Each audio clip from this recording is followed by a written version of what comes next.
I mean, the first time I made my salary in the first couple of months, I already made the same amount of money that I made at Hydro. And I'm like, I still have like 8 more months. 8 more months. Again, it's not money. It's just my time. I was spending more time with my family. I had a better relationship with my wife, better relationship with my kids, able to work out. You just less stress in your life. And if I was at the other desk, I'd be like, I didn't have to travel to and from every single day. You're miserable. Your mood changes. Your body's different. Everything was just so different. It was eye-opening to me. That's, I think, meant more to me than whatever I had in 2021, how much money you made and all that kind of stuff. That was the aha moment for me.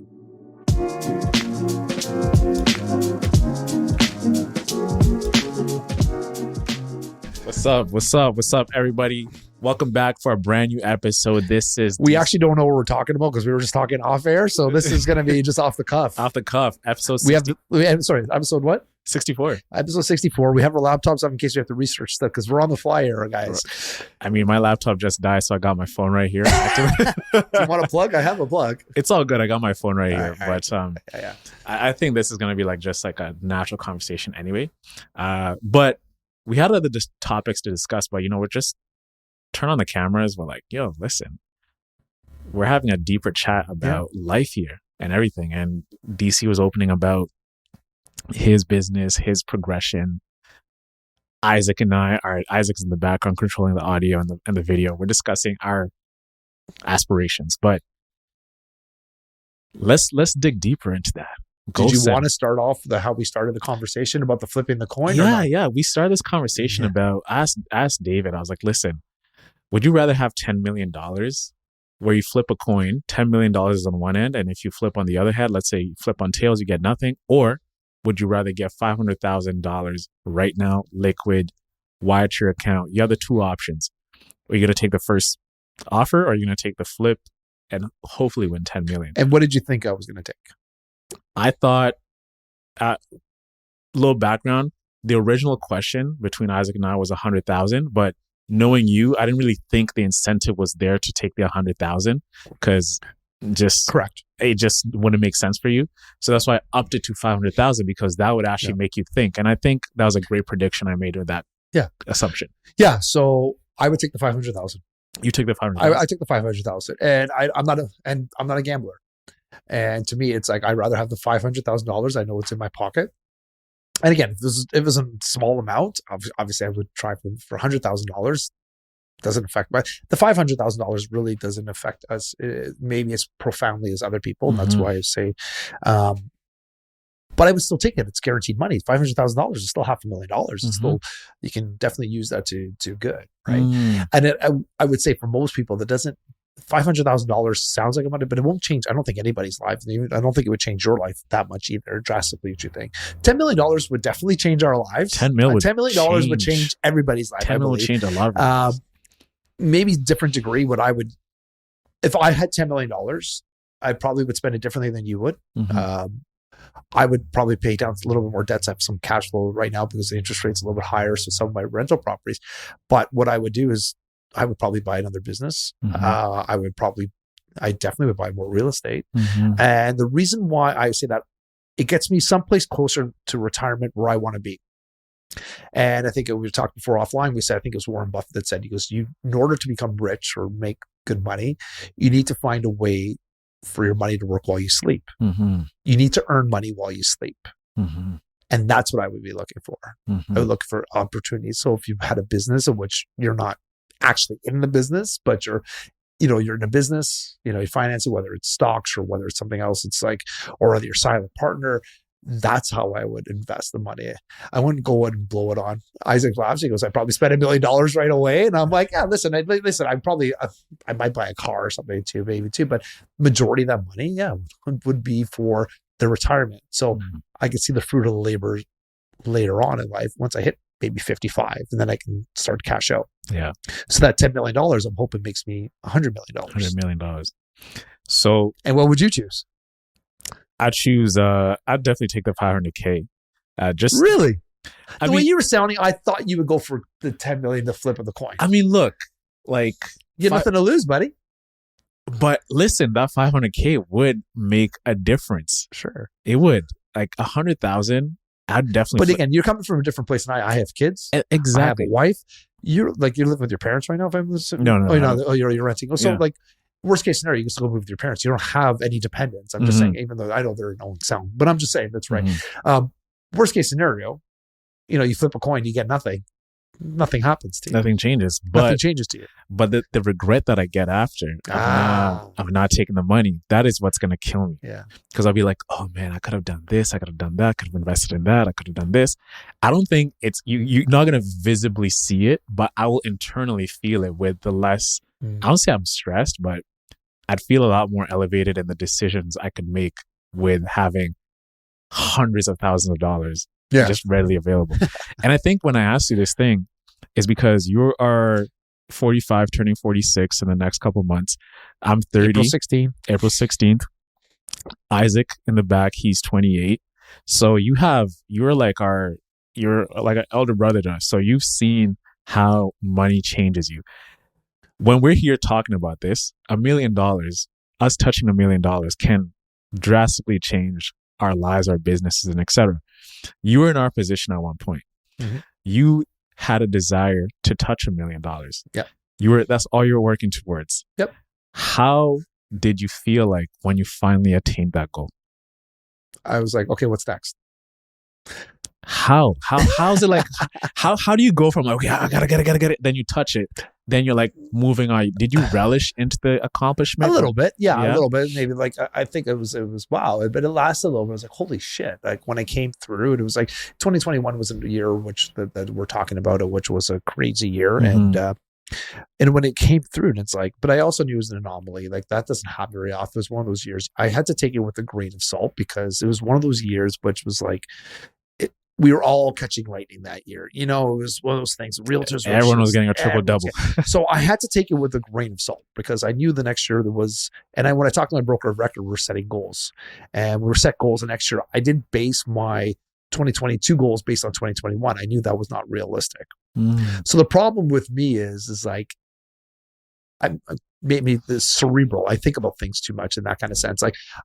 I don't pat myself off when I make something, when I do a good job. I'm always like, okay, but I look at the negative. Okay, I could have done this. I could have done this. So when I got to that, and I'm like, my first reaction was, that's not going to happen next year. And I knew because the market had already started to change in the middle, I think it was July, and the market had dropped it off drastically. Now, if that market continued to be at the end of 2021 as was in the beginning, then absolutely, I would have been like, okay, I probably would have been more excited about it because I'm like, oh, I can do this again. This is the new way. I'm a little more pessimistic in this, or maybe realistic in that kind of sense. So when I made that, and I remember I talked to one of my uncles about it too, because that was always a goal, and he knew about my goal. To touch the million? Yeah, touch the million. It was my uncle Mario. And he's like, so every year he asks me, how we doing, right? So he asks me every year. And it was one of those things. He's like, okay, so when do you make? He goes, because, like we talked about it too. He goes, it might not happen again. So he goes, just don't spend it and all. And I'm like, no, it's impossible. It's in the corporation. So if it just doesn't happen, I'm like, no, I don't do that. But it was funny, the reaction too. And like, it was more like, okay, good job. It was like, we're like, okay, we did it. Great. Your Uncle Murray gave you that. Yeah, we said, we talked about it too. It was like, yeah, and he was happy. And it was like, okay, what's next? And it was like, that's how our family is, right? Like, we're close, and I talked to my cousins about it too. Like which I mean, my cousins tonight, we talk about those kinds of things. And it's like, it's good again, but so I think the problem with some people have is they'll always look in the past, and I don't look in the past that much, or they'll over accomplish and they'll blow things up. I need to celebrate a little bit more when I make an accomplishment, but not too much more. I've seen people celebrate too much and they lose where they were, and then they don't even get close to it afterwards. So I'm very mindful of, and that's what I'm trying to suggest to you guys too, like celebrate in a small way, and they too, celebrate by yourself. Don't let it be known. Like, again, I'm probably giving more information to people that need to know about what people know. Like, and it is what it is. Again, it hasn't happened since then. It's not, we're not making $1 million every year. That'd be amazing if we did that. But most realtors aren't doing that, right? It's just not happening. But let's be honest, and if you happen to be graceful, make that $1 million or make that of the goal and stuff too, you've accomplished that goal. What's next? And that's how you will continually figure out being successful day in, day out.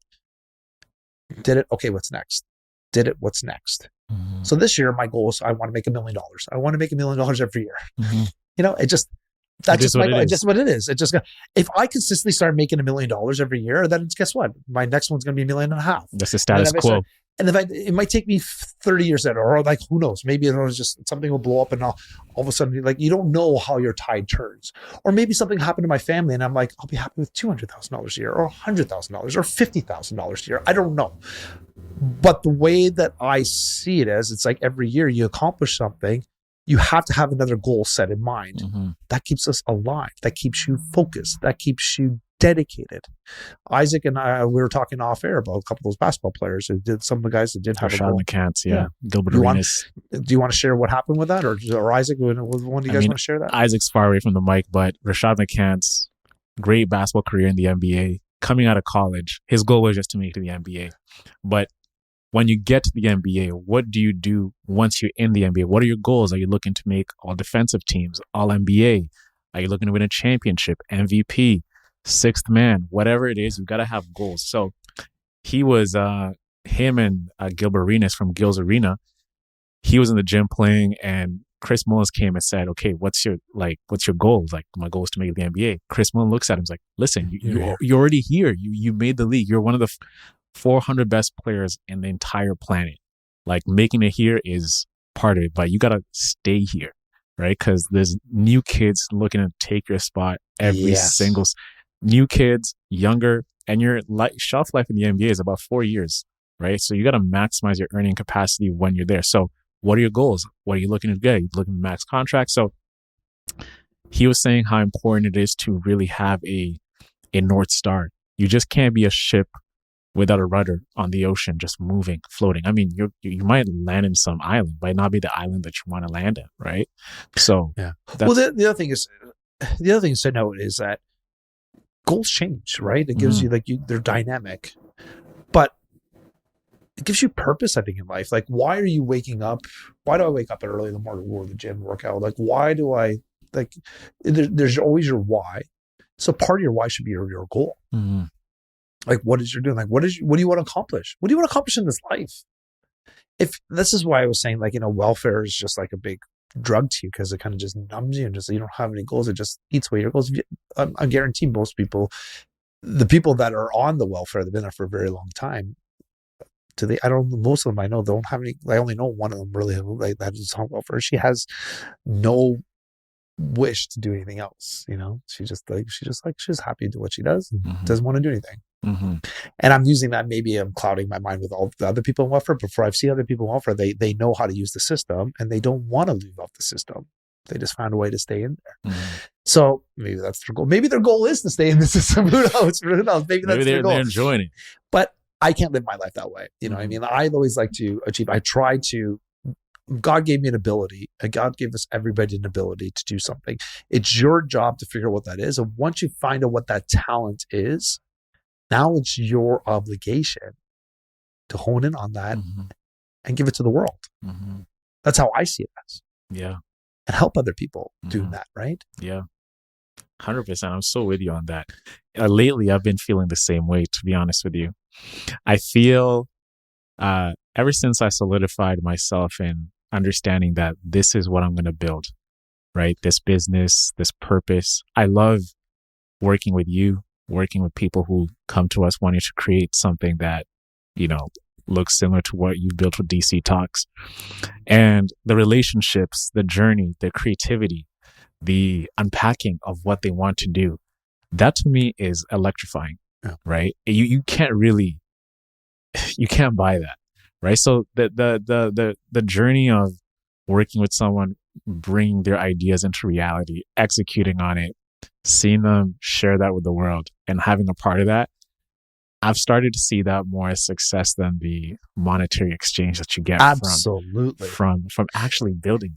Well, the funny thing is, when we were saying before the monetary goal, like it's a subproduct of it's a byproduct. Right? It's a byproduct of doing the goal. Like the goal, like to me, the $1 million every year or something is a byproduct if I do my job and try to help the people. Right? Like if my goal is just to make $1 million, then then you're just money. You're just after the money. Like, no, it's a byproduct. So I use that as a marker because that tells me how many people I've helped and how I can help other people. You know what I mean? Yeah.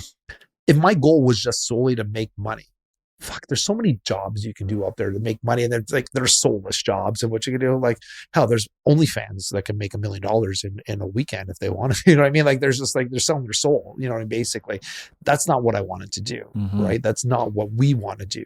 That's not the goal. The goal is not simply to make money. The goal is the money is the byproduct of what I've done to show, because you have to put you have to put something of a marker into your goals in order for it to be measurable. So that's how I know if I've done, that's how the mark I use as a measurable. How many people did I help this year? Did I fall below my mark? Well, then could you have helped more people? Then you should have helped more people. Did I be above the mark? Great. But did you still leave people behind? Could you have done better? So, for example, so say I made $1 million a year, I made $1 million and 50. I'm like, great. But when you saw me make $1 million, could you have made $1.2 million? You could have helped 7 other people. You didn't do that because you rested on your laurels because you did that. That to me is like more telling than the actual dollar value. I don't fucking care about the money. That's not the money.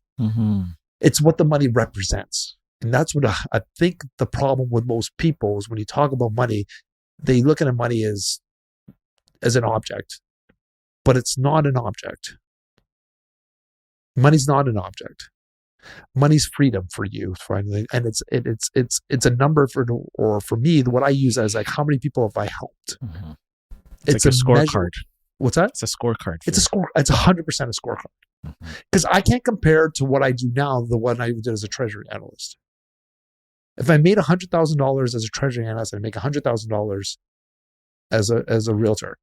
It's not the same. I wasn't helping anybody making $100,000 as a treasury analyst. Did you feel empty when you're making that money? I mean, it's going to help you, your family, it's providing. Yeah, of course you do. Like it's a corporate job because you're making money, and like they can replace you in any second. They did. You know, they replaced me with like 2-3 other people when I was let go. So yeah, you feel empty. Like, you know, it make you feel like you didn't even have your own life. It's like you have to beg people to go to like on vacation for crying out loud. You know, the bathroom. If you go to the bathroom too long, well, why are you in the bathroom too long? If you go to lunch for longer than an hour, like what were you doing? I'm like, what if I stayed here 7 hours longer? It's like, well, you know, some people want to be ruled and stuff too. Well, I can see that, but again, the money is not the market. It's not the same dollars. I'm not making the same dollars. Nope. Yeah. If I made only $100,000 because the market, whatever changed there too, I helped people. So that $100,000 means so much more as a realtor than it ever did as an analyst. Yeah. And also too, when, especially those vacations they give you at corporate, you come back from vacation and you know what? It's the worst feeling ever. I don't know if you've ever felt like that, but you come from vacation and you got a taste of freedom. You see the freedom of like not being at that job that you don't really like. You're like, damn. Well, the other thing is too, when you're in corporate, a lot of times they don't allow you to take, some of the corporations don't let you take longer than a week. Your body only starts to relax after like the 6 or 7 days. 6-7 days. So by the time you just start to relax, you're like, oh, got to jump back on a plane. See you later. You know, and then the emails you got waiting for you, like the projects, shit. So you get back the first day, you have 1,000 emails to check. I'm like, are you kidding me? And then you like, it was. And listen, guys, if you don't mind, if you're in corporate, we're not knocking you. Just saying, I'm not knocking you. Listen, at the end of the day, like if you like it, it is what it is. It's there's a place for people as an employee. It's just not my blood. Yeah. I want to ask you about the mindset of going from, let's say, getting the salaried job to finally breaking that $1 million mark. Because you go from, I don't know how much you're making at, let's say, 140, 130. Oh, so that's not. I think it's 110 or something like that. Maybe 110, 115, something like that. Right. Yeah. Then you go to $1 million. Right. That's like but it wasn't overnight. It wasn't overnight. And again, it only happened the one time, guys. Don't make it seem like it happened. So it's but I think the mental breakthrough, because I think what a lot of realtors like yourself who are in this position, they're in a similar position like you, business owners like Isaac and I, to mentally break through that, right? I think it's a lot more rewarding than actually getting the money because you actually know you can do it. There's a belief aspect. It didn't even need to be that amount, to be honest with you. Really? It's like, I think when I was making, 3 times or what I made, or even just, I remember the first time I made my salary in the first couple of months, like it was in February or something like that. The first time I did that, it was like, no, not February. It may have been March or April, something like that too. But I already made the same amount of money that I made at Hydro. And I'm like, I still have like 8 more months. 8 more months. And I was like, imagine I was sitting in front of the desk and I did this. And I'm like, and now I love what I'm doing. And it was just kind of like my mind opened up and I was like, holy crap. It's like the lifestyle didn't change really much. It was just, again, it's just not a marker, but it was just like, that put things in perspective for me. Because again, it's not money. It was my time. I was spending more time with my family. I had a better relationship with my wife, better relationship with my kids. I was, able to work out. You just less stress in your life. And if I was at the other desk, I'd be like, I didn't have to travel to and from every single day. You're miserable. Your mood changes. Your body's different. Everything was just so different. And I didn't have to do all that. And I did that and I'm like, I can almost coast the rest of it. If I wanted to, I could have just said, screw it. Like I could just, harvest all that stuff and just do the same amount of money. Like it was eye-opening to me. Right. Like, it's like, again, that's, I think, meant more to me than whatever I had in 2021, how much money I made and all that kind of stuff too. Was, again, it's not that. That was the aha moment for me.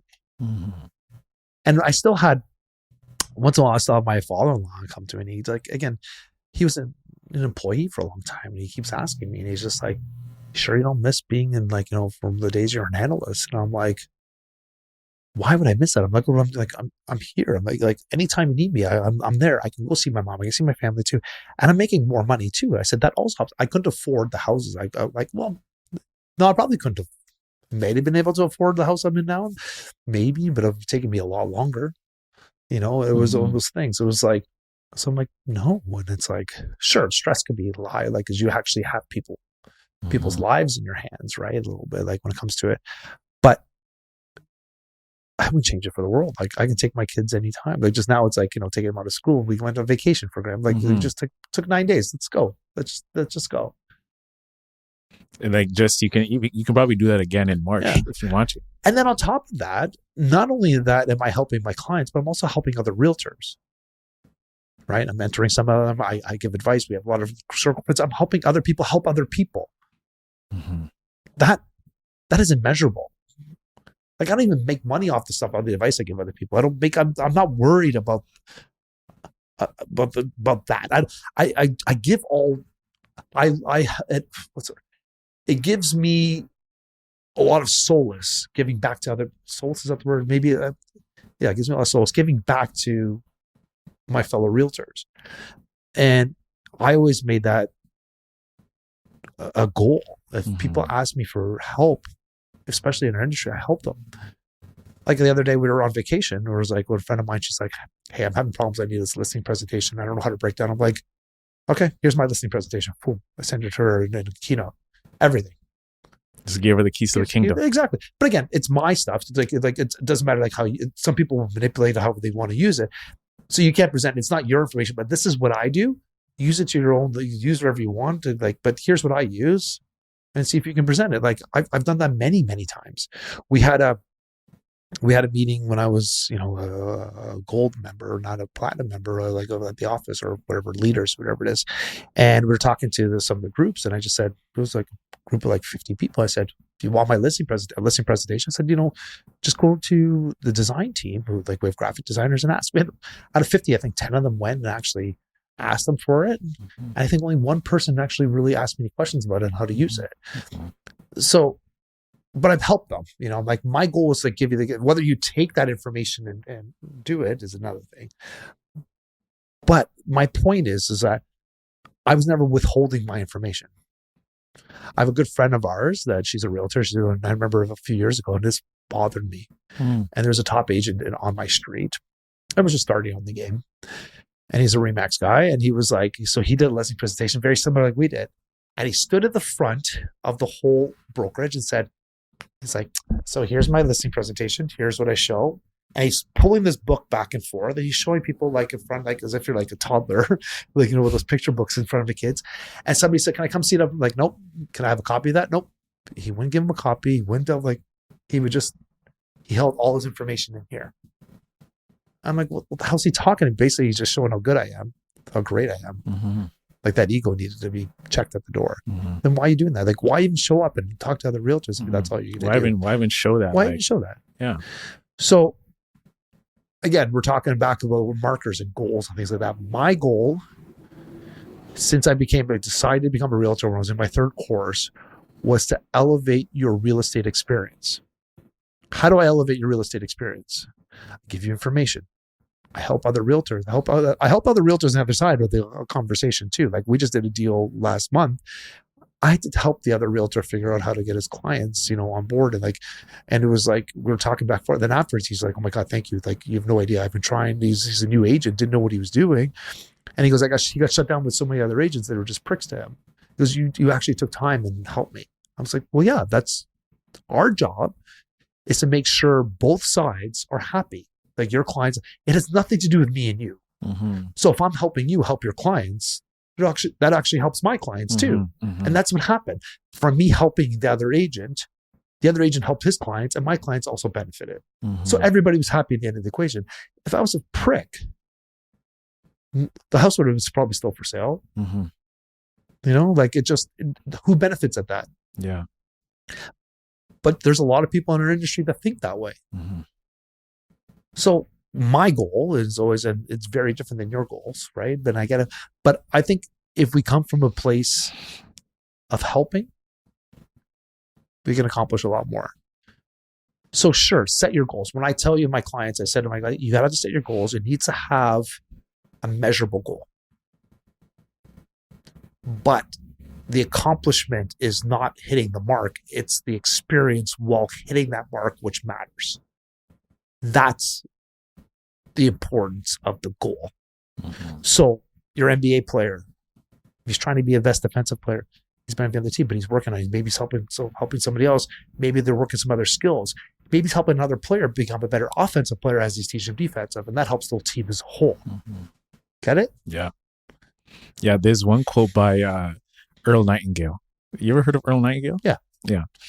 He says, success is the progressive realization towards a worthy ideal. I read that back in grade 10 because I was getting into like Think and Grow Rich. I was really starting to get into business. I was like, I want to be a businessman. I want to be an entrepreneur. And I just took the first step of action, which was let me go cut my neighbor's lawns. Right. And that was the first time I got a sense of autonomy. Because I don't know if I told this story before. My mom wanted me to get a job at Timmy's because of spring break. Like, hey, just go get some shifts, whatever. You can come back in the summer. I was like, nah. Like, hey, Nana Virginia across the street, like, she's like 80. How's she gonna? Her son is back home in Russia. How's she gonna shovel the driveway? Went to knock her door. Hey, Nana Virginia, shovel your driveway. Doing everybody's driveways, $25. Did it. Got the $25 in my hand. Went to the next person. I think within a weekend, I'd made $150 across the neighborhood.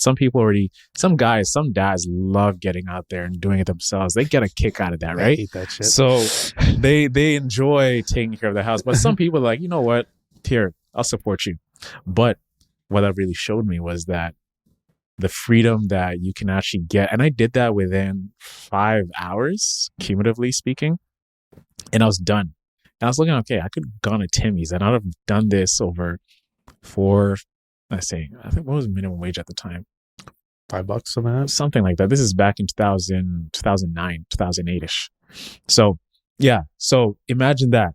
So it really shifted my mindset. And I think what you experienced too and don't forget, they would have taken taxes from you too. So it would have doubled it for you. In order to make $150, you had to make $300, right? So that was like good cash in my pocket man. For like a little guy at elementary school. I think what you experienced is similar to what the Roger Bannister story is. Have you heard about that, Roger Bannister? He was the first guy to run a mile in under 5 minutes. Right. Oh, and then everybody else started doing it after. Everybody started doing it after, right? Yes. So I think us, and people like Isaac and I, we haven't perhaps accumulated or done $1 million, but what Roger Bannister did was that he showed it's possible. Like, we know it's possible, but I think having someone close to you, like someone you relate to, like, yeah, I've done it. Like, it's not that hard. Now I think we know it's possible. We're like, oh, like DC's making it look so easy. That means we can do it. Yeah. So he did it. And now running a mile under 4 minutes. Yeah, it's 4 minutes is a standard. High school kids have done it for decades now. But you see what happened? It was just a change in mindset that changed everything. And like everybody's being able to do it. So I think for you, your standard is running that mile in under 4 minutes, which is your business. You know how to do it. You know how to get the clients. You know how to set goals properly. You've figured out the formula to achieve results. And I think the money is just the outcome. But I think what we're talking about here is compartmentalizing your thinking and your actions into a way that produces those results. So you know the activities you need to do. You know how many people you need to help. You know how to find those people. You know how to steer them in the direction. You've already built the frameworks, the listing presentations, and you're willing to give that out. And one thing I do want to commend you for is that ability to give. And a lot of people withhold that information because that is like their superpower. That is like their moneymaker. But you're like, listen, I'm abundant, baby. Well, the other thing I'm abundant. Well, the other thing is I find if I share with what I'm doing too, I also have friends that share. I'm like, you could do this better if you do this and do that. It also helps that too. So we collaborate on stuff. I'm like, I have a good friend, Chris Kuko, which was here the other day. And like, he ended up like open houses. I showed him how I do my new open house. It's like, he goes, I love that about you. You're like, you've done something well, but you're always looking to expand. I'm like, I think about new things. Then he came in and he goes, I got something for you. And he showed me this new video thing. Like, it was really cool. So he's like, oh, that's pretty cool. So we share ideas. Like, you've helped me. Like, he helps me all the time too. Like, that's the idea, right? I'm not the guru on this stuff. I'm always learning too. I'm a sponge. I want to learn more too. So if you're finding a different way and I've helped you, like, you reciprocate too. It's a law of reciprocation. Yeah. It's huge. So think about that. Instead of a law of greed and need, and you have a law of reciprocation, the more you help other people, the more of that money, the more they're going to help you. So it's a natural thing. And I come from that from earnestly. Because I just like helping people. I've always enjoyed helping people. So I don't expect that the things you can't expect somebody like it just happens that way. Right. Like, and Chris and I have a great relationship. And it's like, we have another friend named Jennifer Bordelis. We help her too. Like, anytime she needs anything to us, like, it's just one of those things. It's just like and Marnie as well. Like, we help each other and they help us. It's just what we do. Right. But there are still a lot of people that still have that other mentality that they try to keep everything with them. And actually lately I haven't seen them progress.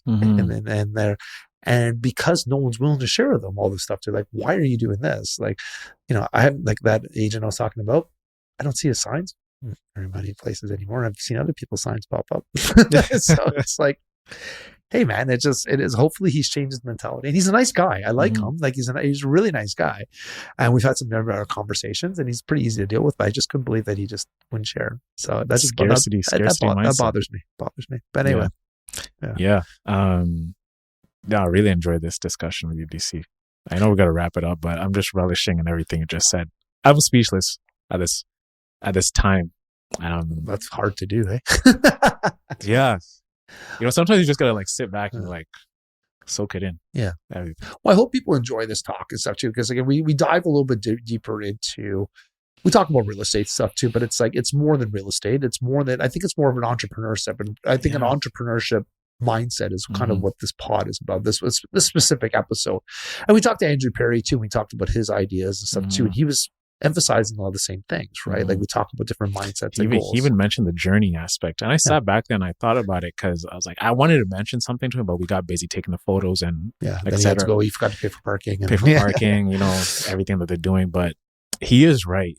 I think once you realize what you love to do and your purpose, you start really enjoying the grind. And it doesn't, it starts off as a grind, but just for example, like tonight, I'm going to go home, go to the gym, I'm going to get to work.